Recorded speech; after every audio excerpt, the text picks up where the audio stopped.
I would like to first start off this blog by thanking a gentleman who we lost last night. His name is Steve Toohey Barber. He is an awesome man who changed my life.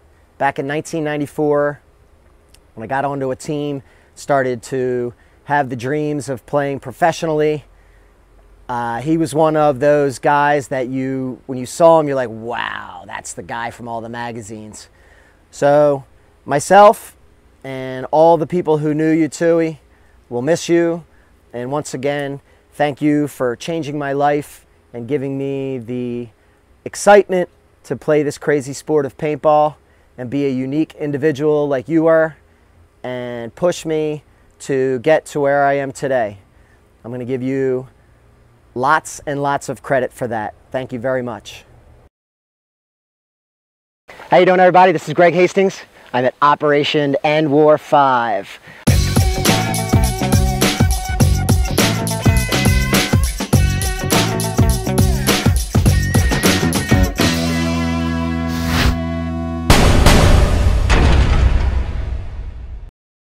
This is definitely a different event that I've been to in a long time, mainly because I shot no paintballs for 2 days.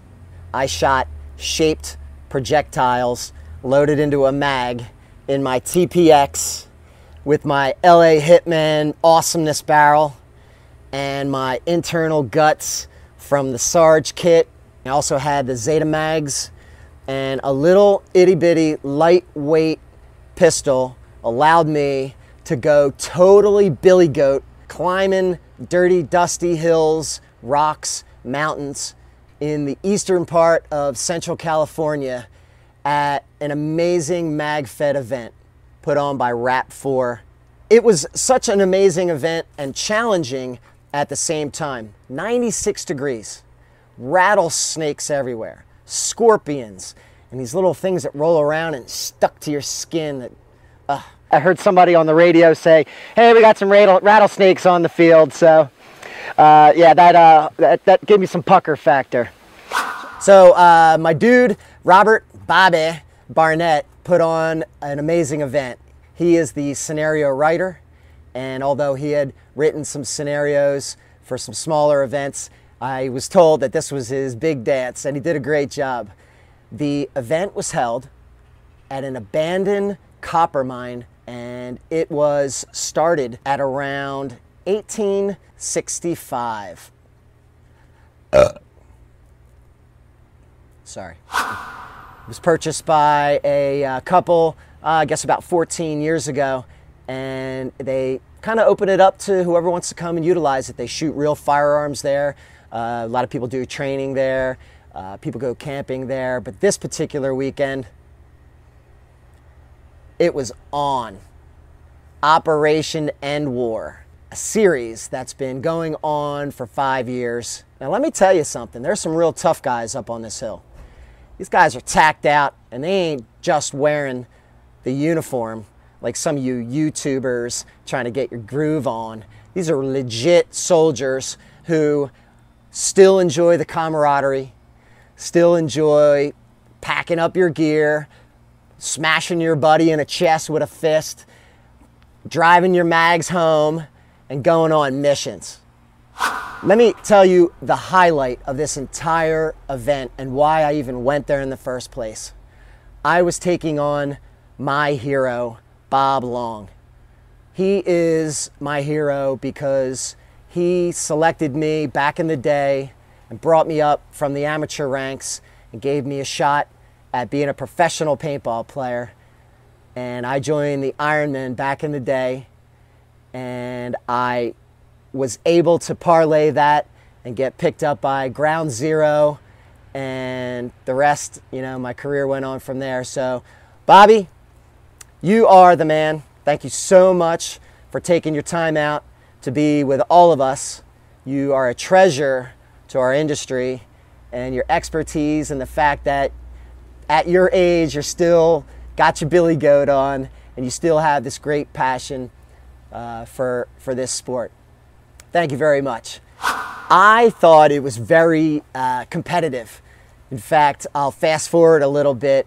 We would have won. Bobby owned the day on the first day, but the second day, they switched the starting points and shortened the front side of the field and made the peripheral parts of the field wider.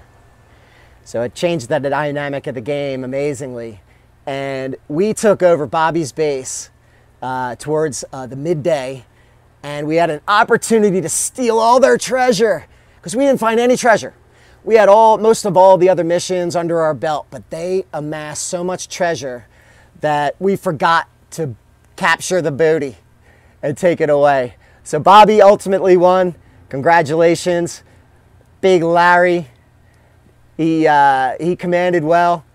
And my XO, Mark Gonzo, thank you so much for a great time and great missions and great support and way to handle business. I cannot wait to do more MagFed events for a few reasons. Because the skill required with your one-shot or two-shot opportunities here and there, you have to make them count. And you have to really turn on your ninja light and be silent. I got tooled on the first day because I definitely did not how to manage I didn't know how to manage my aiming and the amount of ammo that I had. And then the second day, I was able to gather my thoughts, get into my spots, take my time, take those 1 and 2 shots, and get amazing 50-yard, 60-yard kills, single shots. Quite amazing. It's almost like sniper battles, even in the open. The ranges are so far. Now, I'm good with my pistol. Don't get me wrong. But I'm used to carrying it and use it for close quarters combat with regular paintballs.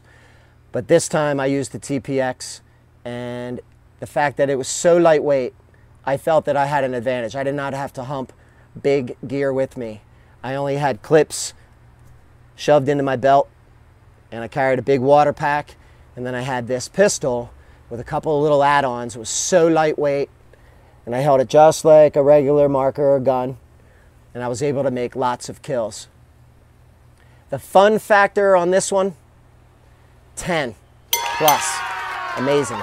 Challenge factor at this event, 15. And the scale only went to 10. But it was amazing. I was happy to see some really hardcore ballers out there doing their thing in MagFed. I enjoy all types of paintball. This particular one, I will not soon forget. Hopefully I get a chance to get invited back and head back to that event another time. Thank you very much for tuning into my channel. You can tune in, check out all of my blogs, courtesy of GI Sports, Titman. Thanks to those guys for helping me do what I do. Check me out at youtube.com/NJNinja07. Thanks again for tuning in.